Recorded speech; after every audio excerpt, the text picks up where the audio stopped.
Assalamualaikum warahmatullahi wabarakatuh. Kembali lagi kita di materi matematika pertanian untuk pertemuan ke-10.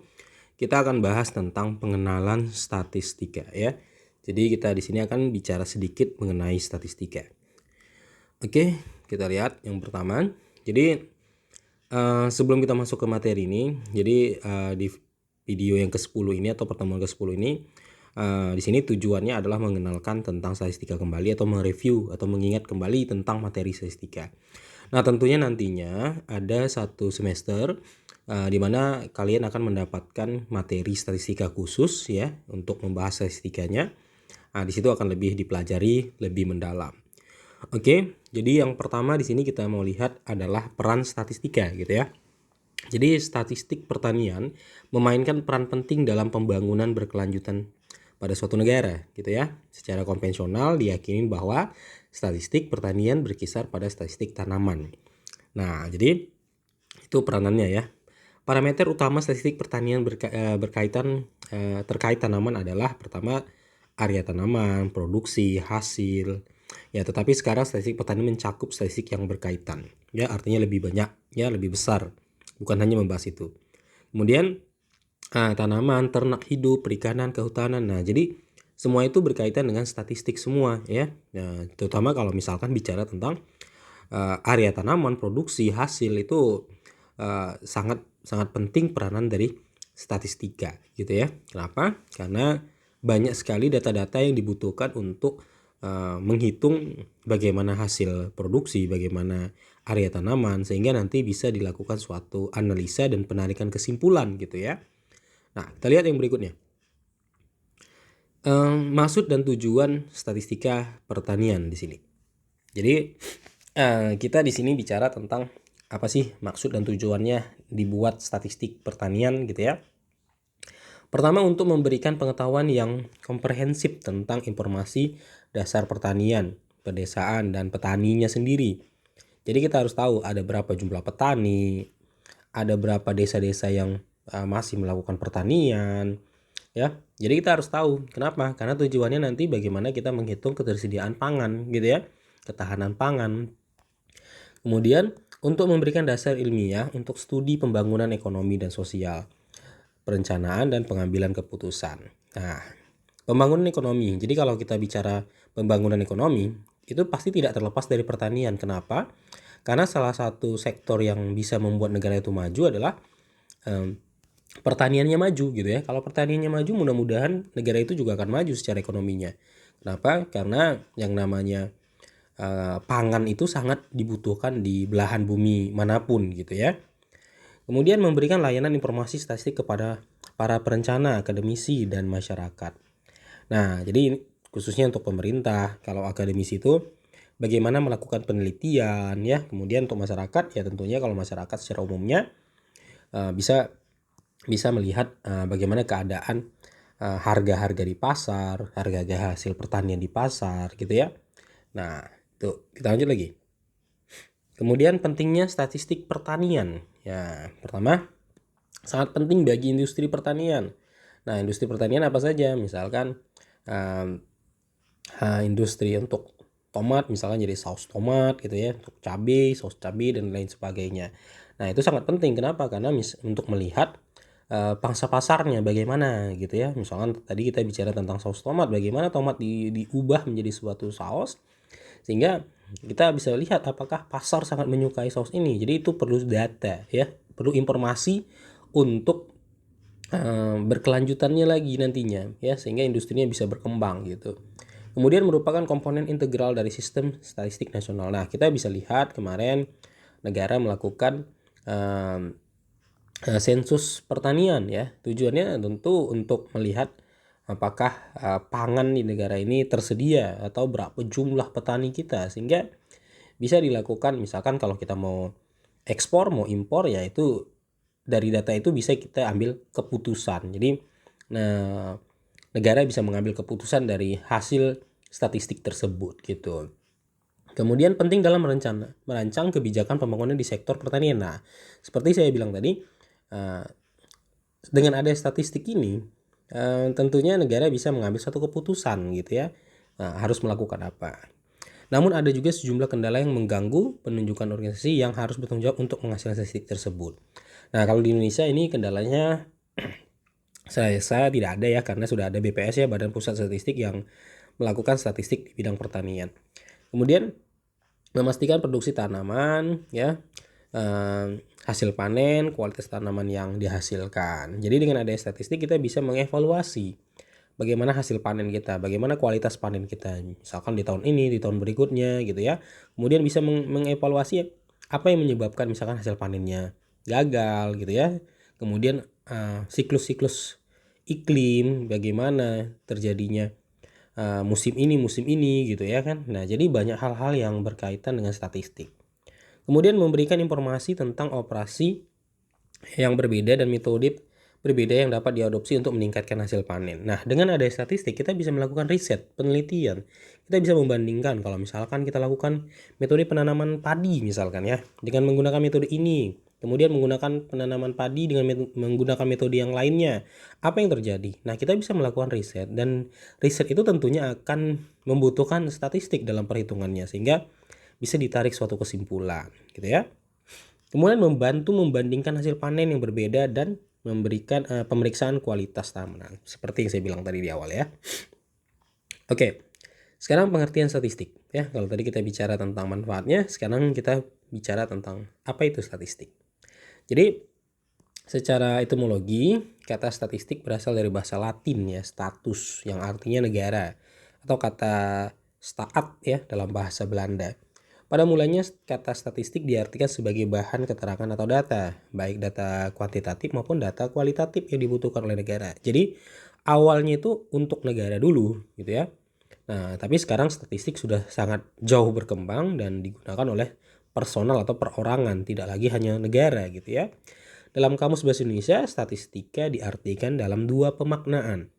Pertama, statistika sebagai ilmu statistik ya. Dan kedua, statistika diartikan sebagai ukuran yang diperoleh ya, atau berasal dari sampel, atau ukuran yang berasal dari sampel. Nah, itu makna kata statistika. Oke. Nah, sekarang kita coba lanjut ke berikutnya. Yang berikutnya itu pembagian statistik ya. Jadi berdasarkan cara pengolahan datanya itu ada beberapa, ada statistik deskriptif ya, yaitu bagian dari statistik yang mempelajari pengumpulan penyajian data sehingga mudah dipahami. Jadi statistik deskriptif hanya berhubungan dengan hal menguraikan atau memberikan keterangan ya mengenai suatu fenomena. Nah, sebagai contoh gini, sekurang-kurangnya 15% dari alumni mahasiswa pendidikan agama Islam PAI ya, Pancabudi misalkan, angkatan 2019 mendapat beasiswa studi lanjut S2. Nah, ini merupakan statistik deskriptif, dia menyajikan ya, menjabarkan, mendeskripsikan ya, menjelaskan apa yang terjadi gitu ya. Itu namanya statistik deskriptif gitu ya. Nah, yang berikutnya ada statistik inferensial. Nah, ini serangkaian teknik yang digunakan untuk mengkaji, menaksir, mengambil kesimpulan ya, sebagian data atau sampel yang dipilih secara acak ya dari seluruh data yang menjadi subjek kajian ya atau populasi. Nah, terdapat dua macam statistik inferensial, yaitu parametris dan non parametris. Nah, ini nanti dibahas tersendiri nih statistiknya nih ya. Statistik parametris digunakan untuk menganalisa data interval atau rasio yang diambil dari populasi yang berdistribusi normal. Nah, sebagai contoh gini, akibat penurunan prestasi atlet cabang olahraga Atletik KONI Kota Medan diramalkan pelatih akan memberikan latihan khusus untuk mendongkrak prestasi atlet ya. Nah, ini contohnya. Oke, kita lihat lagi. Dalam statistik inferensial, penarikan kesimpulan pada statistik inferensial ini merupakan generalisasi atau secara umum dari suatu populasi berdasarkan data atau sampel yang ada. Nah, berdasarkan atas ruang lingkupnya, maka statistik inferensial mencakup ya hal-hal berikut. Nah, ini dia. Ada probabilitas atau peluang, distribusi, sampling, pendugaan, uji hipotesis, analisis korelasi, regresi, varian, dan kovarian. Nah, ini nantinya akan dibahas tersendiri ya di dalam mata kuliah statistika. Oke, Kita lanjut. Kemudian berdasarkan ruang lingkup penggunaannya. Nah, ada statistik pendidikan, ya, statistik perusahaan, statistik ekonomi, pertanian, kesehatan, sosial. Nah, ini berdasarkan kegunaannya. Nah, jadi nanti kalau untuk pertanian namanya statistik pertanian, untuk pendidikan statistik pendidikan, ya. Kemudian untuk kesehatan namanya statistik kesehatan dan lain sebagainya, oke ya. Nah, kemudian berdasarkan bentuk parameter. Nah, jadi ada statistik parametrik dan non parametrik, ya. Nah, jadi statistik parametrik adalah bagian statistik yang parameter populasi mengikuti suatu distribusi. Nah, nanti ada distribusi normal atau yang memiliki varian homogen gitu ya. Nah, ini nanti juga dibahas tersendiri nih. Kemudian ada statistik non parametrik, ya. Non parametrik itu bagian statistik yang parameter populasi tidak mengikuti suatu distribusi tertentu, ya. Nah, jadi dia bisa aja distribusinya secara acak gitu. Nah, sekarang berikutnya tentang data.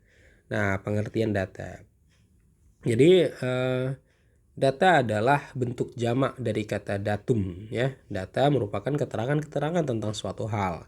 Dapat merupakan suatu yang diketahui atau yang dianggap, ya. Nah, data merupakan kumpulan fakta atau angka atau segala sesuatu yang dapat dipercaya kebenarannya sehingga dapat digunakan sebagai dasar menarik kesimpulan. Nah, jadi bicara tentang data, tentunya kalian pasti sering berkaitan dengan data-data, minimal misalkan seperti ini, ya. Ada nama sekolah A, B, C, D, E, jumlah siswanya ini, ya. Kondisi sekolahnya baik, sedang baik. Nah, ini tentang data, ya. Nah, ini data. Ini namanya yang kuning-kuning ini datum, ya. Kemudian kumpulan dari datum-datum ini kita sebut sebagai data, ya. Nah, jadi misalkan data yang paling sederhana lah misalkan hasil ujian kalian nanti di mata kuliah matematika pertanian. Nah, itu data juga namanya, oke ya. Nah, sekarang kita lihat penggolongan data statistik. Jadi pertama ada ditinjau dari variabel yang diteliti atau segi sifat angkanya. Ada continue, ya, yaitu data statistik yang angka-angkanya merupakan deretan angka yang sambung menyambung. Nah, sebagai contoh nih, ya, seperti ini namanya continue, ya. Nah, 160 sampai 160,1 ya, dan seterusnya gitu. Ya, ini data continue namanya. Oke.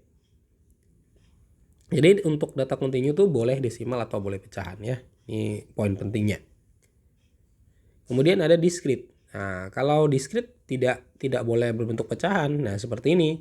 Nah, tentang jumlah anggota keluarga 1, 2, 3 dan sebagainya, ya. Tentu kalau bicara jumlah anggota keluarga nggak mungkin desimal, ya.